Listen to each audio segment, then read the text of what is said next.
Medyo pinapakati lang natin ng konti para medyo malinamnam. Okay, ayos din naman pala mga kadoy ito.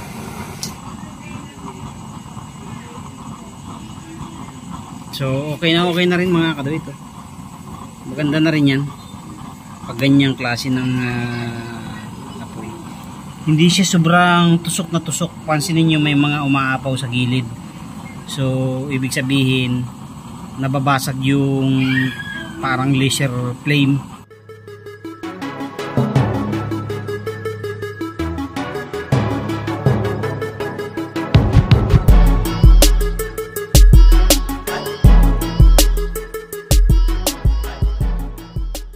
Yo, what's up mga kadawit, magandang gabi at meron tayong titesting. So nag-additional ako ng butas dito dahil pumupusngat-pusngat. Ayan, ito nagdagdag tayo. Kasi pagka 24 holes lang, napusngat-pusngat. So last time ito yung kasamaan ng 1 inch na ginawa natin, yung cup, metal cup nya. So ito 3/4 ang metal cup, tapos 1/2 ang katawan. So titestingin natin yan dahil pumupusngat-pusngat to nung nakaraan. And dagdag additional tayo ng butas. So salpak natin dito. So yan mga kadawit, testingin natin na yan na nakasalpak. Ito yung tinanggal natin, ito yung talagang para dyan. Hey there. Subscribe to my channel. And also press this bell icon. Tingnan natin mamaya kung wala nang pusngat-pusngat. Magluluto tayo ng charan, pampabata sa mga high blood. So ito na mga kadawit yung testing natin.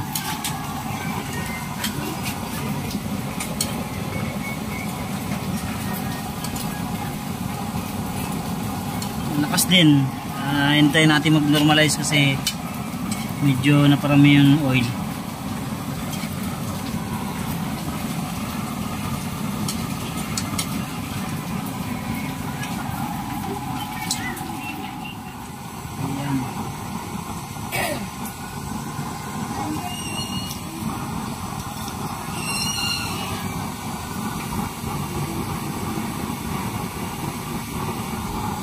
Luto tayo ng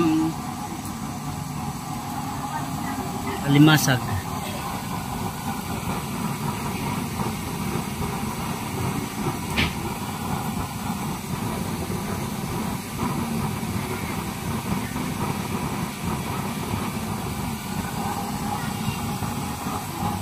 So yan na mga kadawit, testing natin.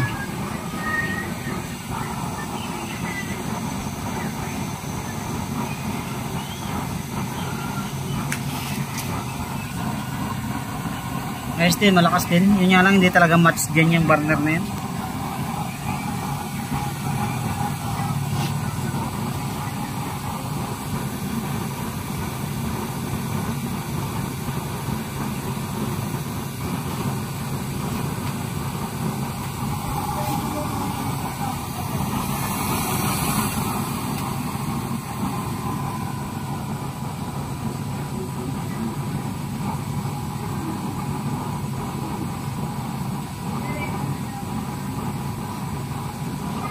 So ayan siya mga kadawit.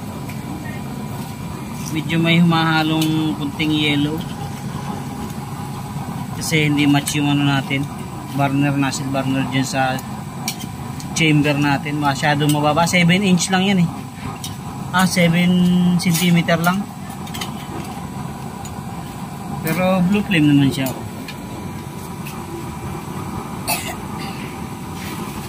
Nakadim siya, nakadim.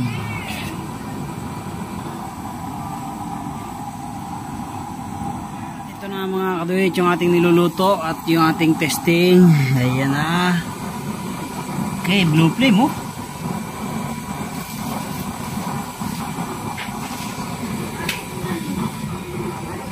medyo malakas din.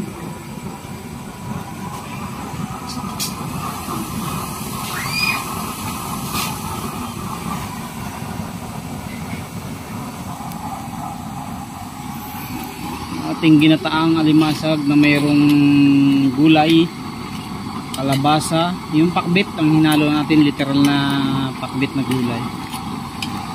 Ayan.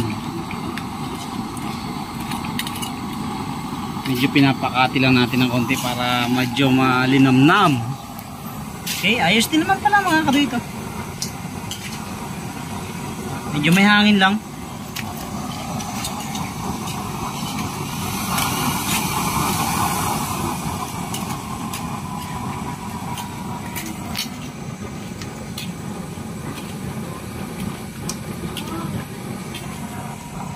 Ayan siya pagka nakadim.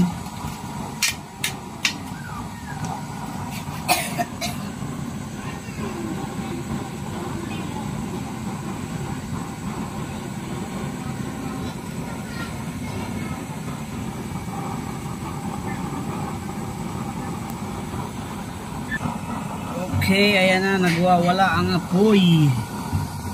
Nagwawala. Oh. So medyo may kunting yelo na humahalo mga kadit kasi hindi match yung ating nasil burner dyan. Mababa masyado yung ating chamber, 7 cm lang. Okay.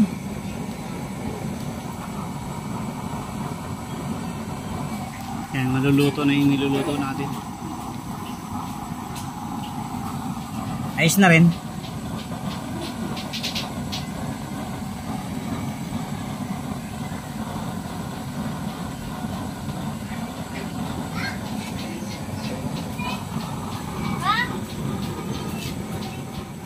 Ayos na rin mga katwit. So pag nilagay na yan doon sa mismong chamber nya ay maganda na yan. See? Blue flame na yan mga katwit.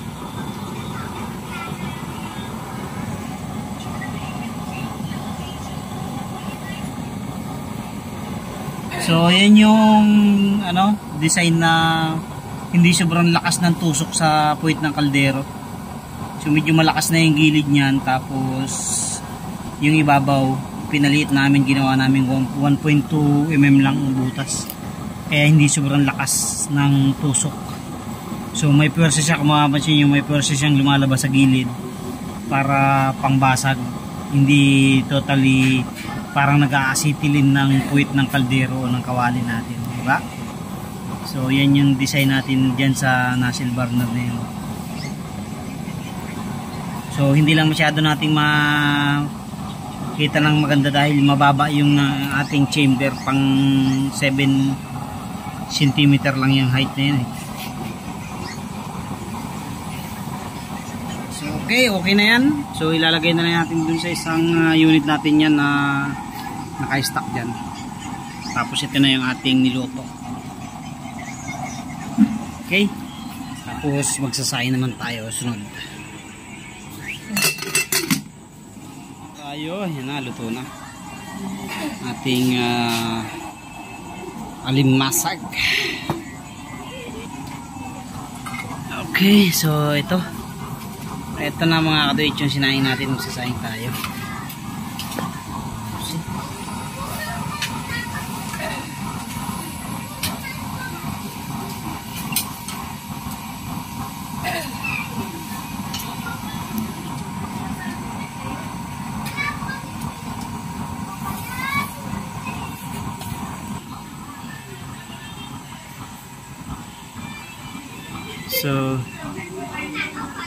So ito na mga kadit yung ating sinaing. Ayan, sinaing natin.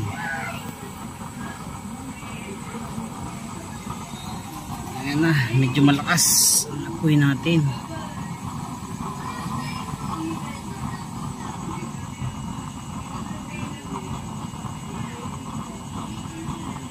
So okay na rin mga kadit. Maganda na rin yan pag ganyang klase ng apoy. Hindi siya sobrang tusok na tusok. Pansinin nyo, may mga umaapaw sa gilid. So ibig sabihin nababasag yung parang laser flame ng ating upper hole para hindi siya sobrang talas, kumbaga mabilis makabutas ng kaldero o kaya ng kaserola yun eh. So yan yung isang ayos na design natin. So para dun sa isang unit natin yan. Ay hindi pala, wala palang may-ari nito kasi dalawa to eh. Kung matatandaan nyo yung isang tinesting nating huli, kasamahan nito yun. Dalawang ano nito, dalawang piraso yan, yung nozzle burner na yan, yung 1 inch at saka yan. Wala palang may-ari niyan. Okay, so yan na, pwede na yan mga kadit, okay na yan. Okay na yan pag ganyan kaganda ang ano, hindi siya masyadong tusok na tusok. Okay, so yun lang, maraming salamat sa inyong mga patuloy suporta mga katuwit. I-update lang natin yung mga natitirang unit natin. So mayroon tayong 4 na unit dito na 2 without screen at 2 with screen na 3-in-1. And then may 3 unit tayo na tinatapos na light and type. So maaari doon yan mapasalpak sa ginagawa natin na 3 na yun. Okay na rin, oh. Doon na rin. So yun lang mga katoy, thank you very much. God bless po sa inyong lahat. Maraming salamat sa inyong pag-suporta at panonood sa ating mga video. God bless po. Pang-ulam natin ngayon.